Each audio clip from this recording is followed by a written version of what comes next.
Okay, now that we've completed our primary survey and we've done our adjuncts to the primary survey, gotten our x-rays, put our OG tube and our Foley catheter in, we're going to start the secondary survey. I'll start up here at the head. His left pupil is 5 millimeters and minimally reactive. Right pupil is 6 millimeters and reactive. He has obvious head trauma here with a laceration, soft tissue injury, and the left temporal frontal region over the forehead.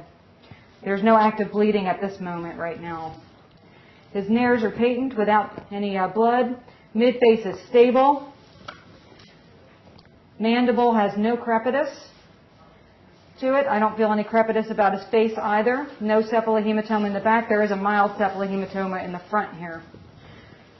Okay, let me take a look at his tympanic membranes. The left tympanic membrane has some hemotympanum.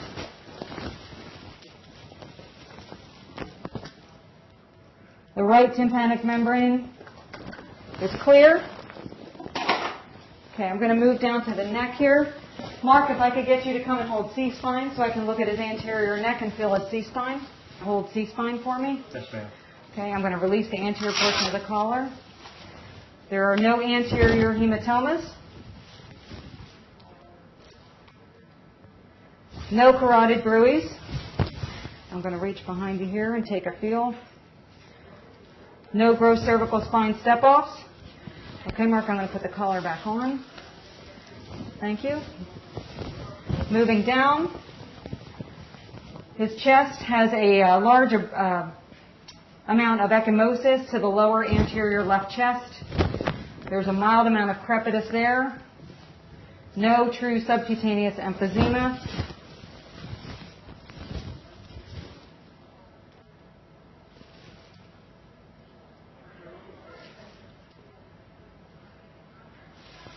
His lungs are clear, but there's a slightly decreased amount of breath sounds on the left-hand side there.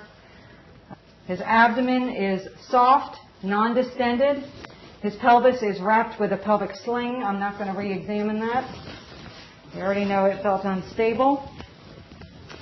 His flanks have no ecchymosis. Moving down. His pelvis is in a sling. I'm not going to re-examine that. We already know it's unstable, and I'll leave the sling in place.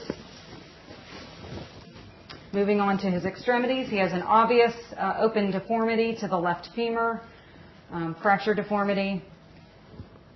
The right extremity, I don't see any gross deformities on here. I'm not going to mobilize that left or right extremity because of the pelvic fracture.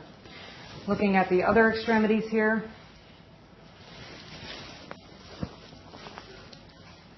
no gross deformities on the upper extremities. Moving on to vascular. He has less than 2-second capillary refill in his bilateral toes. 1+ dorsalis pedis pulses in both feet. 1 to 2+ radial pulses in both arms. Overall, I don't see any other gross abnormalities. His urine is clear.